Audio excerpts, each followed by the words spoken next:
چل رہی ہے، روز کی جھک جھک ہے، روز کبھی رات کو 3 بجے فون پہ ہو رہا ہوتا ہے، کبھی پریس کانفرنس چل رہی ہوتی ہے، کبھی وہ کانفرنس کال چل رہی ہوتی ہے. یہ روز کا جھگڑا ہے. ہم نے بچانا ہے. انہوں نے اپنے کہا ہے کہ آپ نے وعدے کیے ہیں، ہاتھ پیر کے انگوٹھے لگا رکھے ہیں کاغذ پہ، آپ کو یہ وعدے ایفا کرنے ہوں گے.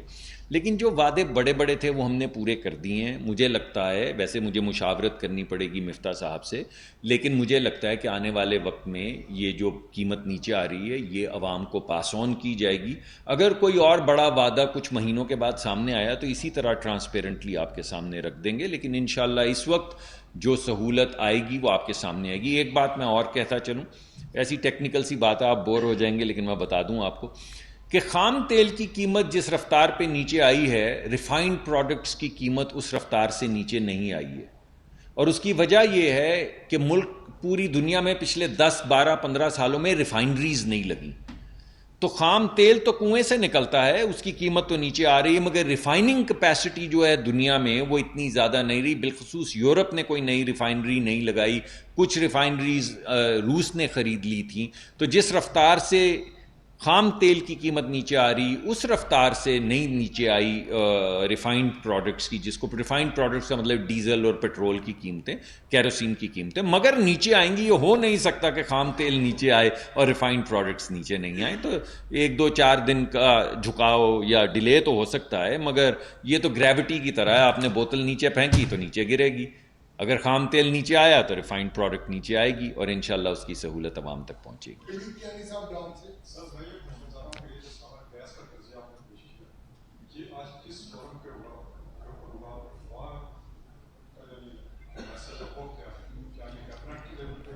کیا نہیں فیصلہ کا بھی جی مجھے خطرہ ہے آپ کو خطرناک سوال پوچھنے والے.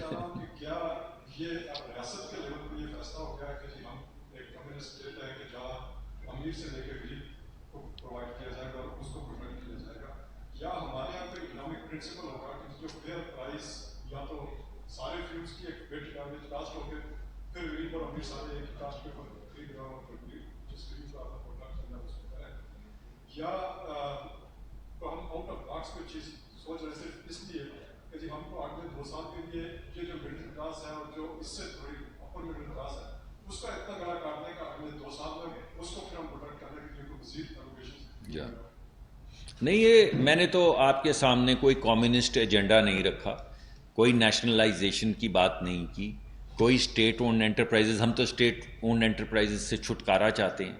ہفتے میں 3 دفعہ تو میٹنگ کرتے ہیں کہ یہ 500-600 ارب کا خسارہ جو اسٹیٹ اونڈ انٹرپرائزز کرتی ہیں، اور جو آپ کو سامنے ہم نہیں لاتے کہ وہ جو 500-600 ارب کا تو یہ خسارہ ہے، اور پھر 700-800 ارب کی وہ گارنٹیز اور لونز ہیں جو حکومت ہر سال وعدہ کرتی ہے اور گارنٹی کرتی ہے. تو وہ آپ خسارہ اصل میں دیکھیں تو آپ کے ہوش اڑ جائیں.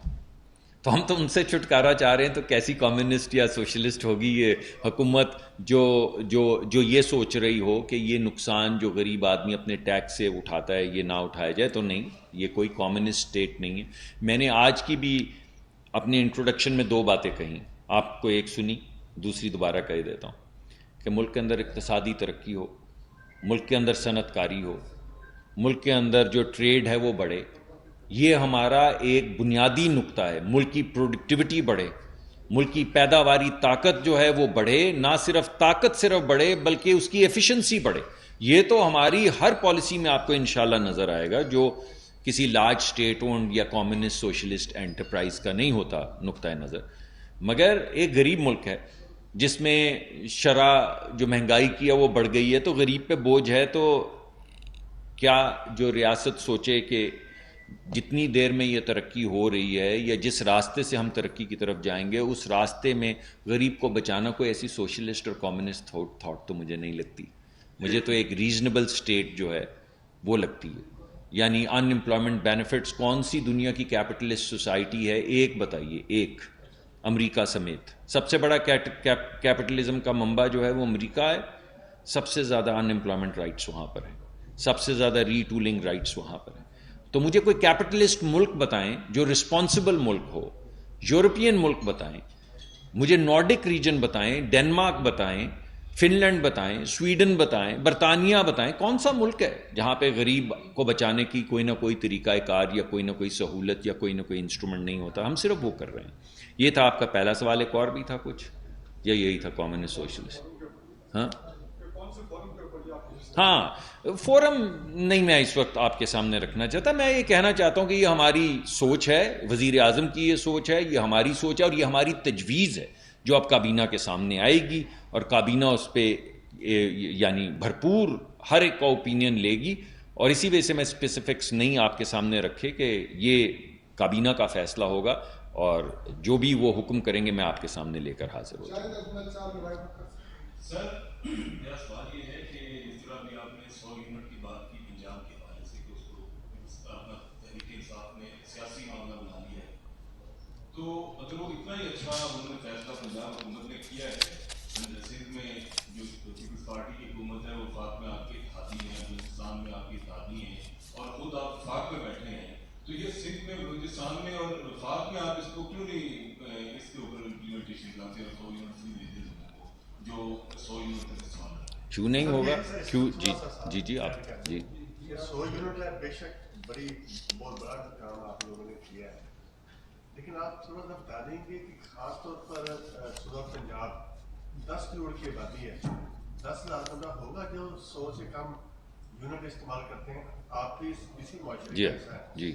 تو یہ غریبوں کے نام پہ سیاست ہے یا یہ سیاست ہے؟ نہیں, میں آپ کو, میرے پاس کوئی ایگزیکٹ نمبر نہیں, میرا تو خیال ہے کہ جن لوگوں کی آپ بات کر رہے ہیں یہ غالباً کوئی, اب میں بھلے سے میں نمبر آپ کو غلط نہیں دینا چاہتا, کہ 8 ملین کنیکشن یا 11 ملین ہے. یہ کوئی چھوٹا نمبر نہیں ہے. یہ ایسے نہیں ہے کہ وہ سیاست ہے کہ لاکھ لوگوں کو دے دیا گیا, بالکل ایسی بات نہیں. یہ میرے خیال میں کل کا تقریباً, یا میں اب بھولتا ہوں, ابھی میں دیکھ, ملین لوگ آپ کہہ رہے ہیں کہ پنجاب کنیکشن لوگ نہیں بھائی, کنیکشن, ایک کنیکشن میں 6 لوگ رہتے ہیں. اس کو 6 سے 5 سے ضرب کریں تو آپ کو پتہ لیکن یہ میں آپ کو نہیں, یہ سوری, میں نے یہ آپ کو پاکستان کا نمبر دیا ہے. اس کیٹیگری میں جو لوگ آتے ہیں, میں معافی چاہتا ہوں, پاکستان کے جو ٹوٹل کنیکشن ہیں ان میں سے یہ کنیکشن ہے یا 8 ہے یا اس سے زیادہ ہے, میں جو جس کو ہم پروٹیکٹڈ کیٹیگری کہتے ہیں. یہ پروٹیکٹڈ کتنے ہیں؟ جی آپ کچھ, جی مجھے اس وقت زبانی یاد نہیں, لیکن یہ کنیکشن جو پروٹیکٹڈ کیٹیگری کے ہیں, یہ مجھے نمبر میں ابھی, 100 سے کم جو ہے 8 ملین ہے پاکستان. جی غالباً اس سے بھی زیادہ ہیں, لیکن کم از کم 8 ملین ہے. تو میں آپ کو یہ بتانا چاہ رہا ہوں کہ پنجاب میں, چلیں تو میں آپ کو یہ بتا رہا ہوں کہ یہ تمام چیزیں آپ کے سامنے, کوئی چھوٹے کنیکشن, کوئی ایسے 10 20 50 ہزار لوگوں کی بات نہیں ہو رہی ہے. یہ بڑے پروگرام ہیں لوگوں کو غربت سے تھوڑا سا ریلیف دینے کی. یہ تو بیئر منیمم ہے جو ریاست کو کرنا چاہیے. لیکن آپ یہ دیکھیں کہ ہمارے جواب میں کیا آ رہا ہے. ہم کہتے ہیں کہ عوام کو ریلیف دینا ہے, وہ کہتے ہیں کہ یہ الزامات لگاتے ہیں. ہمارے دوست ہی ہیں, فواد چودھری صاحب ہمارے دوست ہیں, کیا کریں, مگر وہ عجیب و غریب الزامات لگا رہے ہیں آج کل. سمجھ نہیں آتی کیوں لگا رہے ہیں. اب ملیں گے کبھی تو میں ان سے گلہ بھی کروں گا, مگر وہ الزامات لگاتے جا رہے ہیں. ارے بھائی اس پہ بات کریں, پالیسی پہ بات کریں, ہماری مدد کریں, ہمارے ہاتھ مضبوط کریں, اپنے ہاتھ مضبوط کریں, غریب لوگوں کو بچائیں اس عذاب سے, کوئی مثبت تجویز لے کر آئیں. ایسے الزام لگانے سے کیا ہوگا؟ کچھ نہیں ہوگا. یہ سوال ہے کہ آپ نے ابھی جو پیٹرول تو اس میں سر اور بھی چیز دیکھنی ہوگی. ابھی آپ کا جو جی ایس ٹی ہے وہ زیرو ہے. اگر قیمتیں کم ہوتی بھی ہیں کیا گورنمنٹ جو ہے وہ 17% جی ایس ٹی پہلے جائے گی یا نہیں, یا اس کا مطلب ریلیف آسان کر دیں گے؟ جی یہ دوسرا میرا سوال یہ ہے کہ 10 کارگوز کے لیے بڈ ہونی تھی. میری اطلاع کے مطابق کہ اس میں کوئی بڈ نہیں آئی, تو آپ کیا کریں؟ تو ابھی بتایا تو ہے, اور کیا بتایا؟ پرانی بتا دی نا کہ پرانی آپ کو کس نے کہا؟ آپ کو کیسے پتا آج کی نہیں بتائی؟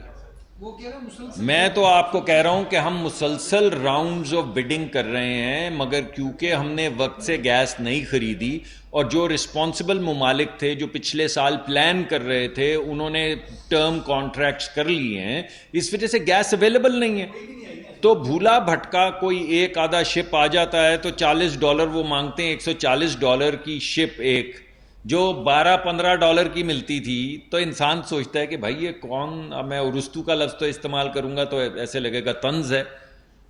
مگر ذہانت تو تھی اس میں کہ 12-15 ملین چھوڑ کے 140 ملین کی خریدی جائے، اس میں ضرور کوئی ذہانت ہوگی. میں نے آپ کو بتایا ہے کہ ہمیں بڈز نہیں آ رہی، یہ بالکل میں آپ کو صاف بتا رہا ہوں. بڈز اس وجہ سے نہیں آ رہی کہ میں بائی لیٹرلی ہر ایک سے بات کر رہا ہوں، ممالک سے بھی بات کر رہا ہوں اور ٹریڈنگ کمپنی سے بھی بات کر رہا ہوں. بھائی گیس ہے نہیں تو آئے گی کہاں سے؟ ہوگی تو آئے گی، کسی کے پاس ہوگی تو بڈ کرے گا نا. اور جنہوں نے خریدنی تھی ان نے تو خرید لی، اور ہم بیٹھے رہے یہ کہتے کہ یہ چور ہے، یہ چور ہے، یہ غدار ہے، یہ چور ہے، وہ غدار ہے، وہ کافر. بس یہ کرتے رہے، نہ گیس خریدی، نہ گل کھلے ہیں، نہ ان سے ملے، نہ میں پی ہے. عجیب رنگ میں اب کے بہار گزری ہے. شاید غلط شعر پڑھ دیا مگر جی آپ مائک کے بغیر پوچھ لیں سر. جی سر. سر یہ بتائیں ڈاکٹر صاحب کہ جو آپ بات کر رہے ہیں کہ پچھلی گورنمنٹ نے کچھ بھی نہیں کیا، نہیں کچھ تو کیا، الزامات لگائے، لوگوں کو پکڑا، موت کی کال کوٹری میں رکھا، ان کے اوپر ہیروئن ڈالی. کون کہتا ہے کچھ نہیں کیا؟ مرزا شہزاد اکبر صاحب نے کانٹریکٹ سائن کیے 190 ملین پاؤنڈ یعنی $250 ملین جو ہیں ایک شخص کو بحریہ ٹاؤن کو لندن سے لا کے وظیفے کے طور پہ ان کے اکاؤنٹ میں جمع کروائے. اتنی محنت کی، آپ کہہ رہے ہیں کچھ نہیں کیا. کمال کرتے ہیں یار. گیس سیکٹر میں جو ہے وہ کچھ نہیں کیا. گیس میں نہیں کیا، وہ اہم نہیں تھا، جو اہم کام تھا وہ کیا. یعنی پورے پاکستان کا معاہدہ جو IMF سے جس کے لیے یہ سارا بوجھ ہے، یہ $1.5 بلین سالانہ کا معاہدہ ہوتا ہے. پچھلی حکومت نے ایک قلم اور دستخط کے ساتھ $250 ملین یعنی 1/4 $1 بلین کا، یعنی 1/4 اس تمام رقم کا جو IMF کے ذریعے ہمیں سالانہ ملنی ہے ایک شخص کے حوالے کر دیا بحریہ ٹاؤن میں، اس کے اکاؤنٹ میں جمع کروا دیا، دستخط کیے ہوئے ہیں. یہ کیوں نہیں کیا؟ اس کے لیے کتنی محنت درکار ہے کہ لوگوں کا پیسہ، ٹیکس پیئر کا پیسہ کسی ایک شخص کو گفٹ کیا جائے، پھر اس سے 450 کنال زمین لی جائے، پھر اس سے 250 کنال فرا گوگی صاحبہ کے نام یا فرا گجر صاحبہ کے نام پہ 250 کنال زمین لی جائے. پھر وہ ہیرے ویروں کی مبینہ جو باتیں ہیں ٹیلی فون کی، چلیں چھوڑ دیں، ان کے جب آڈٹ ہوں گے تو پتہ چلے گا. یہ کیا ہے بھائی؟ اس میں محنت نہیں لگتی ہے.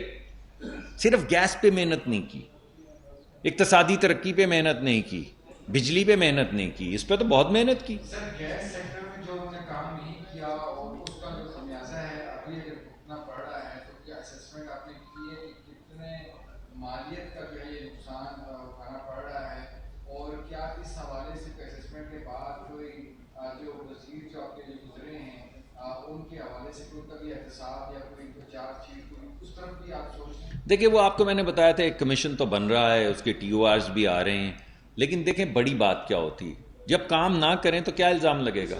کام نہیں کیا، کام نہ کیے کا کیا الزام ہے؟ کام کر کے دکھائیں، پھر شاید خاقان عباسی کی طرح آپ کو 9 مہینے کے لیے موت کی کال کوٹری میں ڈالیں گے. جس نے کام نہیں کیا اس پہ کیا الزام لگائیں گے کہ کام نہیں کیا؟ کہے گا میں نے کیا ہی کچھ نہیں، مجھے پکڑو گے کاہے کا؟ اس کے نتیجے میں غریب عوام پہ کیا گزرے اس سے کیا؟ کون سا نیب کا قانون ہے جو یہ کہتا ہے کہ کام نہ کرنے پہ پکڑ لو؟ کون سا قانون ہے اس ملک کا؟ 4 سال آپ کچھ نہ کریں، ایک کارخانہ نہیں لگایا ری گیسیفیکیشن کا، جو 2 لگا کر گئے تھے وہی ہے، ایک اور لگا، ایک اور 11,000 میگا واٹ بجلی ڈال کے گئے تھے، ایک الیکٹران اور لگا. جو 80% 50%, 60% کارخانے بن گئے تھے وہ 2 سال لیٹ ہو گئے. کسی پہ الزام لگا؟ کام نہ کرنے کا کیا الزام ہے بھائی؟ کام نہ کریں، نہ جیل جائیں گے، نہ الزام لگے گا. لوگ بھٹکتے رہیں تو بھٹکتے رہیں.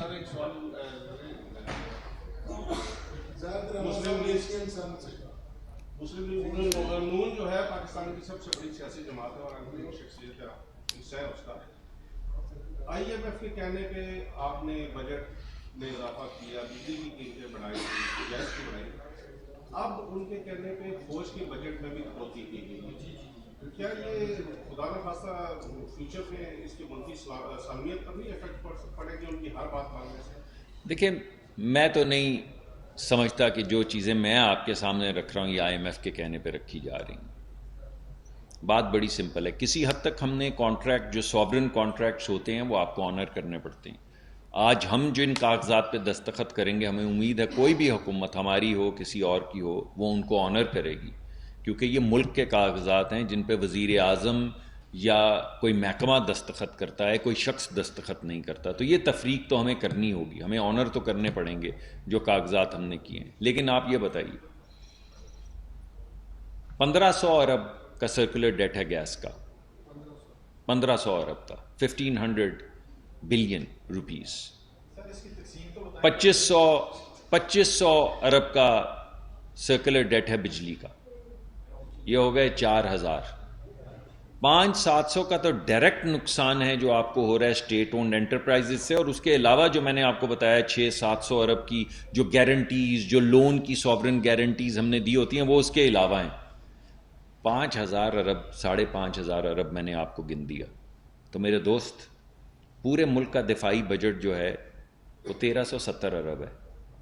پورے ملک کو برباد کرنے کا کارخانہ جو ہے وہ 5-6 ہزار ارب کا ہے، اور پورے ملک کے دفاع کرنے کا طریقہ کار جو ہے وہ 1370 ارب کا ہے. یہ انصاف ہے؟ پورے ملک کا ترقیاتی فنڈ جو ہے، پورے ملک کا PSDP وہ ہے ملا کے 700 ارب کا، جس میں سے 500 ارب خرچ ہوتے ہیں ہر سال. آپ کو سب کو معلوم ہے 500 550 جتنی حکومت خرچ کر سکے. پورا ملک بنانے کے لیے آپ کے پاس ہے 700 ارب اور برباد کرنے کے لیے آپ کے پاس 5000 ارب. اب آپ کو IMF چاہیے اس کو ٹھیک کرنے کے لیے. کوئی ذمہ داری تو ہماری بھی ہوگی. تو میں سمجھتا ہوں یہ جو مشکل فیصلے کیے جا رہے ہیں جن کی سیاسی قیمت ہے، ہم ادا کر رہے ہیں اور ادا کرنے کے لیے تیار ہیں. وہ اس لیے ہے کہ ہم نے یہ کام اپنے ذمہ لیا ہے. ہمیں لگ رہا تھا کہ یہ سیاسی مشکل فیصلے کوئی نہیں کرے گا، کوئی اس کی سیاسی قیمت ادا کرنے کو تیار نہیں، اور خدا نہ خواستہ یہ ملک تباہی کی طرف چلا جائے گا اور ڈیفالٹ کر جائے گا. ہم اتنے قریب آ گئے تھے اور آپ سب یہ جانتے ہیں اتنا قریب آ گئے تھے اس ڈیفالٹ سے. اس وجہ سے جو تباہی اس ڈیفالٹ سے آنی تھی، جو غربت اور مہنگائی اس ڈیفالٹ سے آنی تھی، اس کو بچانے کے لیے یہ مشکل فیصلے کرنے بھی ضروری تھے، آنے والے وقت میں کرنے والے بھی ضروری ہیں. مگر میری کوشش اور ہماری کوشش یہ ہے کہ ایک ٹرانسپیرنٹ طریقے سے یہ چیزیں آپ کے سامنے لاتے رہیں. آخری سوال سر اگر اجازت.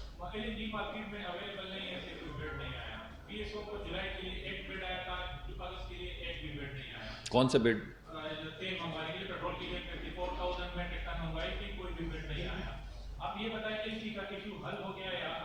نہیں تیل کا کوئی مسئلہ مجھے نہیں نظر. جی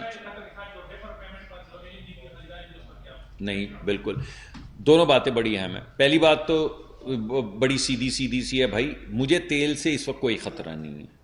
تیل ڈیزل سے خطرہ نہیں نظر آ رہا ہے. تو کوئی یہ جو آپ کہہ رہے ہیں کہ ڈیفرڈ پے وہ نہیں آ رہی بڈز، کوئی خطرہ نہیں ہے. ہمیں بڈز آ رہی ہیں. ہم سے کل بھی لوگ بات کر رہے تھے، PSO کے لوگ بھی مجھ سے کانٹیکٹ میں ہوتے ہیں. کچھ ہو سکتا ہے مگر اس وقت کوئی ہورائزن پہ ایسی چیز نہیں نظر آ رہی جس سے مجھے کنسرن ہو اور میں آپ کو بولوں کہ مجھے بڑا کوئی شدید خطرہ ہے. گیس والی بات آپ کی ٹھیک ہے، گیس کی بڈز نہیں آ رہی کیونکہ گیس ہے نہیں. پھر بھی ہم کوشش کر رہے ہیں. اس کا مطلب یہ نہیں ہے کہ ہم کوشش نہیں کریں گے یا ہم نہیں کوشش کر رہے. ہم بائی لیٹرل بھی کوشش کر رہے ہیں، ہم کمپیٹیٹو طریقے سے بھی کوشش کر رہے ہیں، اور انشاءاللہ یہ ہمارا کام ہے. پوری کوشش کریں گے کہ کوئی نہ کوئی ریلیف جو ہے وہ ہمیں نظر آئے. تو تیل کا کوئی مسئلہ نہیں، گیس کا مسئلہ ہے اور اس کے لیے کوشش جاری رہے گی. مجھے کوئی مسئلہ نہیں نظر آ رہا کیونکہ مجھے تیل کی فراہمی کی پوری پائپ لائن نظر آ رہی. تو مجھے لگتا ہے کہ جو آپ کہہ رہے ہیں ہو سکتا ہے کہ ون آف کارگو نہ آیا ہو، لیکن مجھے نہیں نظر آ رہا کوئی ایسی پرابلم جس کا آپ ذکر کر رہے ہیں. مگر گیس میں نظر آ رہی ہے. ٹھیک ہے جی، گیس کے جو لائن لاسز ہے یا چوری ہو رہی ہے اس پر بھی آپ تھوڑا کام کریں تو وہاں سے